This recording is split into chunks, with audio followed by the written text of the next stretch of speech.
When you think of train stations, you probably imagine platforms, timetables, and somewhere to actually get on and off. But deep in the Alaskan wilderness, there's a train that does things very differently. A train with no schedule, no stations, and passengers who simply wave it down from the middle of nowhere. So naturally, I had to go and see it for myself. There's a train here in Alaska that is so remote it doesn't even have stations. If you want to get on board, you've got to wave a flag. Today I'm heading north out of Anchorage to go and find this train, and we're going to take a little journey out into the wilderness. Welcome to the tiny town of Talkeetna, about 2 hours north of Anchorage, and it's from here that the train departs even further out into the wilderness. Let's get down to the depot and get on board my little ride on the Alaskan Railroad.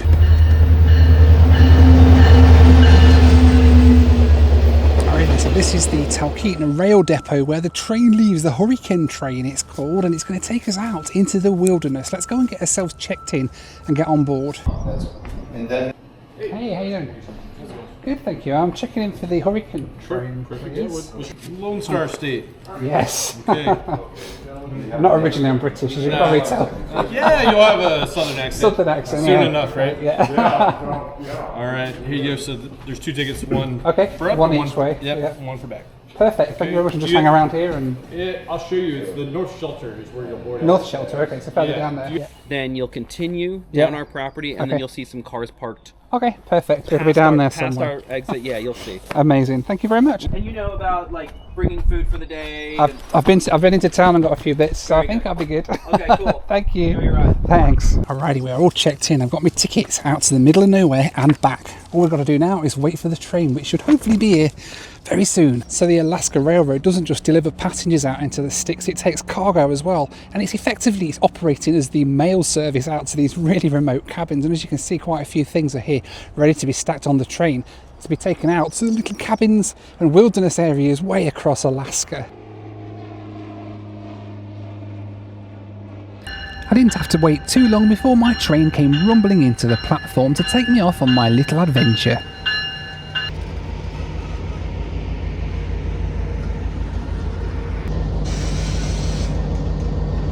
Alright, the train has arrived. This is the Hurricane Turn train. It's going to take me all the way up to a place called Hurricane Gulch and back, which is not even a station, it's just a stop somewhere out in the middle of nowhere. It's a pretty short train. They've got like a passenger car there and there, two passenger cars, one with a dome thing on, and then a freight car, and that's it. The freight taking up parcels, packages, mail, and obviously freight out to the remote camps out in the centre of Alaska. Let's go and get on board. Going round trip, right? Yes. Right now I got my dome closed because I'm expecting quite a few more people.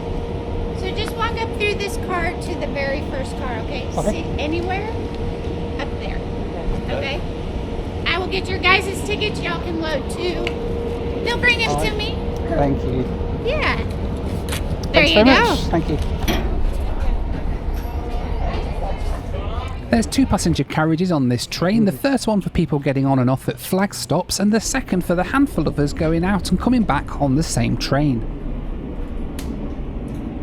Alrighty, welcome on board the Alaska Railroad. This is kind of all the trainers. There's no sleeping cars or anything. It's not long enough. It's just a 3-hour each way ride out into the wilderness and back. Standard coach seating, nice bit of legroom actually, quite nice. There's no cafe or anything on board, so they tell you to bring everything before you get here. So I had to nip to the shop and pick up a few bits and pieces to keep me going for the next few hours as we head out into the wilderness. And so we said goodbye to Talkeetna to begin our journey out into the wilderness. At first glance, this just looks like another tourist train through the Alaskan wilderness. But beyond Talkeetna, something rather unusual happens.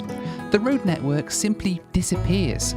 For the people living along this route, the railroad isn't an attraction, it's their connection to the outside world. Scattered along the line are cabins, homesteads, and small settlements that can only be reached by train, snowmobile, ATV, or a very long hike through the wilderness. Alrighty then, we are on the move out of Talkeetna, heading north out into the wilderness. We have no idea how long the train is going to take today. There is no schedule because we can just stop wherever. The only way people can get on and off this train is just to wave the flag on the train or stop right out in the middle of nowhere. We're out of any road rage now. There's no roads, no trails, no nothing. Just wilderness as far as the eye can see, and a few cabins where there are a handful of people. This train is a real lifeline for them because it's the only way you can get in or out without taking a helicopter. Now what makes the Hurricane Turn unique is that it doesn't really have a timetable in the traditional sense. Instead, passengers can request to be dropped off almost anywhere along the route. In fact, this is believed to be the last remaining flag-stop train operating in the entire United States. If someone wants to get on, they simply wave the train down. If they want to get off, they tell the crew. It's less like a train service and more like a giant bus service running through the Alaskan wilderness. So because there is no schedule for this train, we have to give way to every other scheduled train on the track, which is why we've stopped here right now. And we've got to pull into a siding, and to do that they don't have any electronics or remote signals or anything out here. The driver has to get out of the train, switch the tracks, pull us onto the siding and then switch them back again.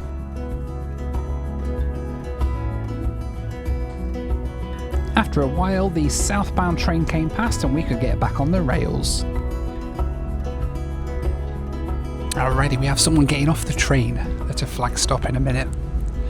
So we're going to be stopping out here in the wilderness to let somebody off and get off to their cabin. It is so remote out here. Every now and then you just see a little cabin out in the middle of nowhere, and this is literally the only way to get them to the cabin or back into town on this train. Pretty soon it was time to drop off our first passenger into the wilderness. There aren't any roads here at all, no parking lot, no station, just a small shelter and thousands of square miles of Alaska. I have absolutely no idea where they're heading from here, but apparently this is completely normal. Alrighty, first drop off made. Couple with their dogs heading back out into the wilderness. And then we're off. It just feels so wrong, we're just leaving them there in the middle of nowhere. But it must be a nice life out here at these little cabins. Get a bit of a fire going. Completely off grid. No internet at all. Just amazing. No Amazon Prime though. That's the problem. I would struggle. I will admit it, there is a small part of me that's incredibly jealous. Imagine waking up every morning surrounded by mountains, forests and wildlife with your nearest neighbours miles away. Of course, the reality is probably a little less romantic in the middle of an Alaskan winter. So right up here is the dome car. You can sit on top of the train and get a much better view from up here. There's quite a few people sitting up here. It's quite nice actually. By this point I was starting to realise that the people using this train aren't tourists heading out for a day in the wilderness. For many of them this railway is simply part of everyday life. Scattered along the route are cabins, homesteads and small settlements, many of which have no road access whatsoever. If you live out here, getting supplies can be a challenge. Visiting town can take hours, and in winter the landscape becomes even more isolated. Of course, modern technology has made life a little bit easier. Starlink internet, generators and satellite communications mean it's now possible to stay connected even in places that feel completely cut off from the rest of the world. But even today, for many residents, this train remains one of the most important links to civilization. Which brings us to one of the most famous landmarks along the route, Sherman City Hall. Now when you hear the word City Hall, I imagine a large municipal building, perhaps with a mayor, a council chamber and someone arguing about parking permits. But Sherman City Hall's slightly different. What you're looking at here is a turquoise painted log cabin that serves as the home of Sherman, Alaska's entire population. The property was homesteaded back in 1964 by Clyde and Mary Lovell, who chose to build a life here in the Alaskan wilderness. Today the settlement's got a population of just 2 people, making local elections a little bit less complicated than back home. Passengers on the Hurricane Turn can actually request to stop there and visit their famous wilderness bookstore, which may well be the only bookshop in America that's easier to reach by train than by car.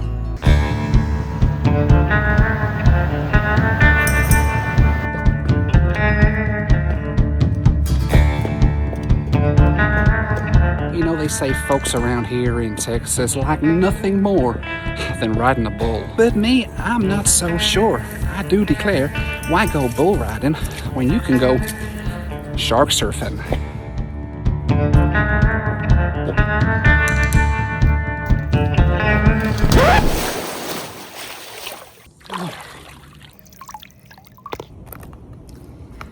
Well, at least my web browsing's safe now. Now, Surfshark might not be able to resurrect my laptop from the dead, but what it does do, and this is actually the reason I use it, is the boring but genuinely important stuff. Every time you connect to hotel Wi-Fi or airport Wi-Fi, or that one cafe in Bangkok where the network's called free Wi-Fi, definitely not a trap, well, your data's essentially out in the open. Anyone on that network can potentially see what you're doing. Passwords, emails, bank logins, the lot. Surfshark encrypts all of that, one tap and your connection's private, and whoever's lurking on the cafe Wi-Fi gets absolutely nothing. But it's also much more than a VPN. It also blocks ads and trackers, monitors your email for data breaches, and warns you if your details have been leaked online, which, given how often I'm in airports, is genuinely useful. One subscription, unlimited devices, so it's covering my phone, my laptop, and, well, whatever I end up replacing that with. Head to surfshark.com/NoelPhillips or use code NoelPhillips at checkout and you'll get 4 extra months free. 30-day money-back guarantee, so if you hate it, you get your money back. Links in the description. As we continued north, the scale of Alaska became increasingly difficult to comprehend. The state's larger than Texas, California and Montana combined, yet much of it remains sparsely populated wilderness. For mile after mile, the train follows rivers, crosses bridges and winds its way through forests with barely any sign of civilization. And then, every so often, you get a reminder that people really do call this place home. A cabin tucked away among the trees, a waiting passenger by the side of the tracks, a tiny settlement that would barely register on most maps. We are so far away from any form of civilization now, it's crazy. Just looking out here and thinking, there's areas that quite legitimately might not have ever seen a human set foot on them. It's incredible. We've been on the train now for about 2 hours, cruising at a relatively steady speed, and not a single form of human civilization outside of those little lodges. From time to time, we feel so remote and cut off right now. The strange thing is that even out here, hundreds of miles from any major city, railway traffic still has to be managed. And before long, we'll be stopping in the middle of nowhere to let another train pass. Alrighty, we've stopped in an area called Chalitna, which is way out here in the middle of nowhere, because we're waiting for another train to come past. So while we're waiting for the train, we've been given a little bit of fresh air. Look at this, how remote are we right now? Mountains behind us, everything, just so beautiful. One thing they did tell us was we have to be careful of bears while we're out here, because it is quite remote and they do get them. So they've told us that we've got to be very careful, don't go too far from the train, because there are bears that might not enjoy us being here as much as we're enjoying being here. So yeah, don't want to get eaten by a bear today. It's not on my list of things to do while we're out here, so I'm going to stay close. While we were waiting for the southbound train to pass, one of the conductors explained just how important this service still is to the people living along the route. Before the train leaves Talkeetna, residents can text through requests for groceries, parcels and supplies, which are then loaded onto the train and delivered out into the wilderness. It's a system that feels more like something from a century ago than modern-day America. But when you consider just how isolated some of these homes are, it suddenly makes perfect sense. So we're coming up to the end of the line now in Hurricane Gulch, hence where the name the Hurricane Turn comes from. We come out this far, turn around and go back. Repeat and rinse. Rinse and repeat. After almost 4 hours on board, we were finally approaching the end of the line. Or at least what passes for the end of the line out here. Most railways terminate at a station, a town or some sort of destination. The Hurricane Turn does none of those things. Instead, it reaches the Hurricane Gulch, a spectacular canyon spanned by a steel bridge nearly 300 feet above the river below. And then it just stops. There's no station here, there's not even a settlement, just a bridge hanging above the Alaskan wilderness. Once the train reaches the bridge, the crew swap ends, the loco changes direction, and the entire train begins the journey back towards Talkeetna. In other words, after 4 hours of travelling through some of the most remote scenery in America, the destination isn't really Hurricane at all. The destination is the journey itself. So we have reached the end of the line. This is the Hurricane Gulch here. And we're on a bridge, and we stop on this bridge, turn around and go back. Nobody gets on or off here. But look at this. You can see we're like hundreds of feet above the water down there. It's like a river. If I stand up down here, I'll show you the other side as well. Look at that view, man. Isn't that incredible? All the way around. We're just in the middle of the bridge. We're going to turn around in a minute and head back south towards Talkeetna. We're halfway there, about an hour behind the scheduled time that they said. As we said before, they don't keep a schedule, so the times are a kind of rough estimate. We're about an hour behind that right now. Let's get back to Talkeetna. After sitting on the bridge for about half an hour while we waited for the crew to change ends, it was time to get back on the rails, heading south back to Talkeetna. The scenery, of course, is much of the same of what we saw on the way up, but the passengers are very different. As we head south, we're picking people up to take them back into town from the remote cabins out here in the wilderness. Like the ride up to Hurricane, the ride back is painstakingly slow, as the train has to be ready to stop whenever it sees someone flagging the train down. The benefit of that though is the amount of time you have to take in the scenery and look for wildlife. Out here there's not only bears but also wolves, coyotes and mooses, and of course the occasional abandoned pickup truck. The only refreshments on board is a pot of coffee kept topped up by the conductor and free to use throughout the journey.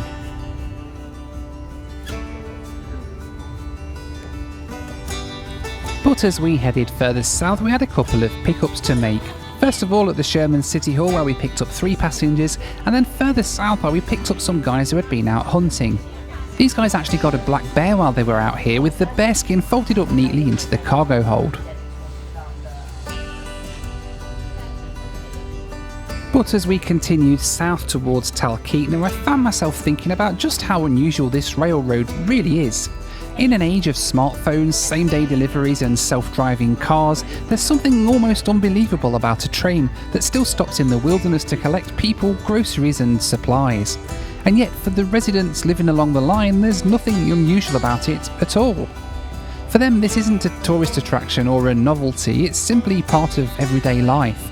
A railway quietly doing the same job it's been doing for generations. And perhaps that's what makes the Hurricane Turn so fascinating. Not that it's different, but in that one small corner of Alaska, it never really had to change. Bye. Watch your step. Thank you so much. I can't take that. I appreciate it. You've done a great job. Thanks so much. Thank I appreciate you. it. Thank you. Alrighty then, we have made it back to Talkeetna. What an amazing day that was on the Hurricane Turn, heading all the way up to Hurricane, Alaska and back again. You can do this, you can just ride along on the train from Thursdays to Sundays. I think it runs every week. You can just jump on here in Talkeetna, head up there and come back again. What an amazing day. Thanks so much for watching. As always, take care and I'll see you on the next one. Bye for now.